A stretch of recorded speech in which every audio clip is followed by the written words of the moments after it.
Hello दोस्तों, पुनः स्वागत है आपका मेरे YouTube चैनल में। आज मैं आप लोगों के लिए एक नई प्रेरणादायक कहानी लेकर आया हूं, जिस कहानी का नाम है बाज की कहानी। तो चलिए बिना समय गवाए कहानी को शुरू करते हैं। पूरी दुनिया में पक्षियों की 10,000 से भी ज्यादा प्रजातियां पाई जाती है।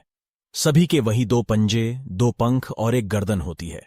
लेकिन इन्हीं में से एक ऐसा पक्षी है जिसकी एक अलग ही पहचान है, जो आसमान का सीना चीर के हजारों मीटर ऊपर 120 किलोमीटर की रफ्तार से उड़ रहा है, जो खुद के कई गुना अधिक वजन के शिकार को भी अपने पंजों पे दबोचकर उड़ डाट जाता है। और इसीलिए उसे पक्षियों का राजा कहा जाता है, जिसे हम बाज के नाम से जानते हैं। और एक बाज इतना ऊंचा मुकाम हासिल करता है अपनी ट्रेनिंग और अपनी पुनर्जन्म की वजह से। अगर आप भी इस दुनिया में एक मुकाम हासिल करना चाहते हैं, तो एक बाज को बाज बनने का पूरा सफर आपको जानना बहुत जरूरी है। क्योंकि 25 से 30 की उम्र तक आने के बाद भी लोगों को रिस्क लेने से डर लगता है। लेकिन एक बाज की जीवन की शुरुआत ही रिस्क से होती है।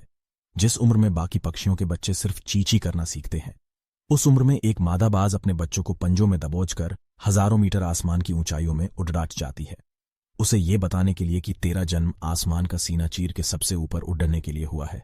तेरा जन्म पंछियों का बादशाह बनने के लिए हुआ है। जमीन से हजारों मीटर ऊपर ले जाकर मादा बाज अपने पंजों से उसे छोड़ देती है, और यही से शुरू होती है उसकी हाई रिस्क ट्रेनिंग।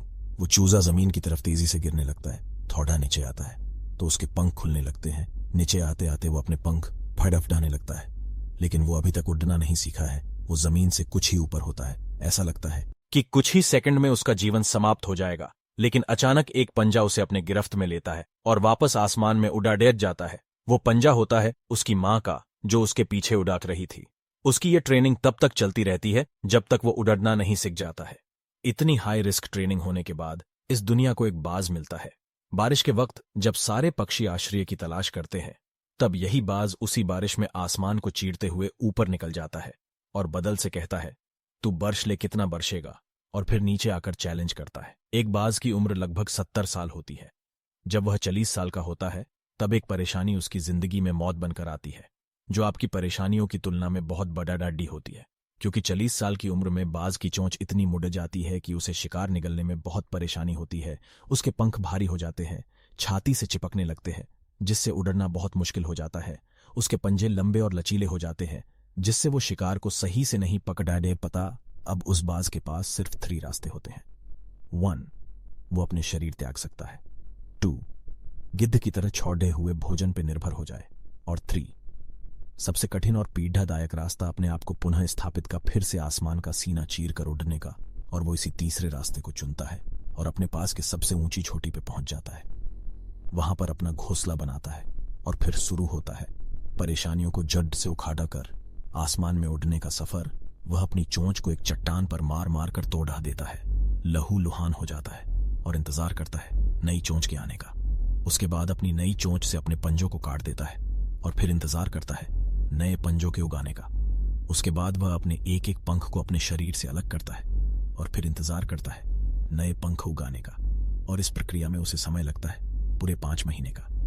इन 5 महीनों की कड़वी तपस्या से एक बाज का पुनः जन्म होता है। वो फिर से तैयार हो जाता है, आसमान का सीना चीर कर उड़ने के लिए। जो 3 रास्ते बाज के पास थे, वही 3 रास्ते आपके पास होते हैं। लेकिन कुछ लोग पहले रास्ते को चुनते हैं और परेशानियों के तले दबकर सुसाइड कर लेते हैं।